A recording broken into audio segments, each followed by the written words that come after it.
എന്നാ മക്കത്തും മദീനത്തും സ്ത്രീകൾ പള്ളിയിൽ വരുന്നതുണ്ട് എന്ന യാഥാർത്ഥ്യം കണ്ടറിഞ്ഞ് അനുഭവിച്ച, നിഷേധിക്കാൻ കഴിയാത്ത പേരോട് പറഞ്ഞ കേട്ടോളൂ നിങ്ങൾ.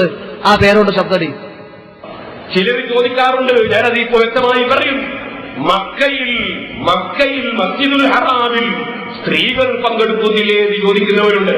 ഞാൻ അവരോട് പറയുന്നു, ഒരിക്കലും ഇവിടെ നിന്ന് പോകുന്ന സ്ത്രീകളെ കൊണ്ടോ അന്നാട്ടുകാരായ സ്ത്രീകളെ കൊണ്ടോ മക്കയിൽ ജുമഅ സംഘടിപ്പിച്ചിട്ടില്ല, നടക്കുന്നുമില്ല. പിന്നെന്താ ഉള്ളത്?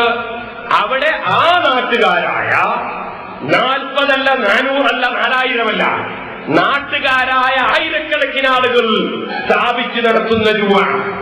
ആ ജുമഅയിൽ അവിടെ തവാഫിന് വേണ്ടി പോകുന്ന സ്ത്രീകൾ, തവാഫ് പള്ളിയിൽ വെച്ചാകണം, അത് പുറത്തു വെച്ച് ചെയ്താൽ ശരിയാവുകയില്ല. അവിടെ തവാഫിന് വേണ്ടി മസ്ജിദുൽ ഹറാമിൽ പോകൽ സ്ത്രീകൾക്ക് നിർബന്ധവും സുന്നത്തുമാണ്. നിർബന്ധമായ തവാഫിന് വേണ്ടി പോകൽ നിർബന്ധമാണ്.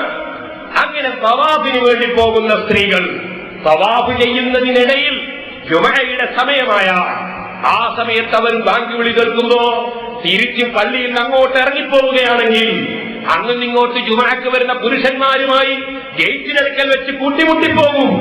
അങ്ങനെ സ്ത്രീകളും പുരുഷന്മാരും കൂട്ടിമുട്ടരുത്. അതുകൊണ്ട് പള്ളിയുടെ ഒരു മൂലയിൽ അവർ മാറി നിൽക്കുന്നു. ആ മാറി നിൽക്കുന്ന സമയത്ത് അവിടെ നടക്കുന്ന ജുമഅയിൽ അവർ പങ്കെടുത്താൽ തെറ്റാണെന്ന് ആർക്കും വാദമില്ല. അതുപോലെയല്ല ജുമഅക്ക് വേണ്ടി പുറപ്പെട്ടു പോകുന്നത്. തവാഫിന് വേണ്ടി പോയപ്പോൾ നടക്കുന്ന ജുമഅയിൽ ഒരാൾ പങ്കെടുക്കുന്നതും ജുമഅക്ക് വേണ്ടി പുറപ്പെട്ടു പോകുന്നതും രണ്ടും രണ്ടാം. അപ്പൊ മക്കത്ത് സ്ത്രീകള് ബാങ്ക് കേൾക്കുമ്പോ പുറത്തു പോകുമ്പോ എന്ത് ചെയ്യും? വാതിൽക്കൽ വെച്ച് അവിടുന്ന് ബാങ്ക് കേട്ടിട്ട് ഇങ്ങോട്ട് നിസ്കരിക്കാൻ വരുന്ന പുരുഷന്മാരോട് കൂട്ടിമുട്ടും.